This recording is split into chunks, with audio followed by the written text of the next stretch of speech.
আগেরবার যে 10 ডেজের ব্লগগুলো বানিয়েছিলাম তোমরা কিন্তু অনেক ভালোবাসা দিয়েছো তাতে।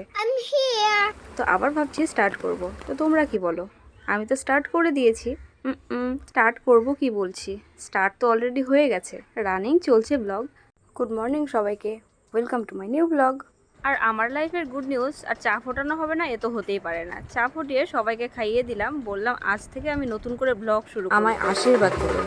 এই দেখে লিও খুব মজা পেয়েছে, সঙ্গে দেখছি পাড়া প্রতিবেশীরাও অনেক মজা পেয়েছে। তাই তো ব্যাম্পারটি নিয়ে সবাই রাস্তায় নেচে বেড়াচ্ছে আর একটু মজা করছিলাম। আজ ছিল ছোটকার বিয়ে, আর ছোটকার বিয়েতে আমাদের রাত্রে নিমন্ত্রণ। ছুটির দিন বলে কথা, বাড়িতে তো একটু স্পেশাল মেনু হতেই হবে।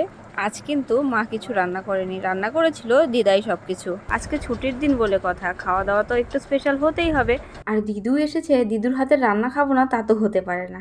তাই আমরা সবাই মিলে একটু চিপস খাচ্ছিলাম বসে বসে, আর দিদু এদিকে রান্নাবাড়িও করছিল। আর চিপসটাই আমরা এমনভাবে খাচ্ছিলাম লিওকে দেখিয়ে দেখিয়ে, ওই ভাবছিল না জানি ওকে ছেড়ে আমরা কি কি খেয়ে নিচ্ছি। আর এদিকে কিন্তু কোনো রকম গান বাজনা কিছু নেই, আমরা কিন্তু সেই ডান্স করছিলাম লিওর সামনে। পরের ভিডিওগুলো আর শ্যুট করা হয়নি, পরে যখন খেতে দিল একদম সেই ভিডিওটাই করছিলাম। আজ লাইটম্যানে ছিল বোন, বোন দেখাচ্ছিল সব কিছু আমি কীভাবে দেখাচ্ছি। মেনুতে ছিল মুড়িঘণ্ট, শাক আর কচুরলতি। দুই বোন খাওয়া দাওয়া করে রেস্ট নিতেই মনে পড়লো যে আজ তো বিয়ে বাড়ি যেতে হবে, আজ এত দেরি করলে চলবে না। তাই তাড়াতাড়ি করে খেয়ে একটু রেস্ট নিয়ে এখন টাটা, বিয়ে বাড়ি যাচ্ছি। আবার দেখা হবে বিয়ে বাড়ির ব্লগে, টাটা।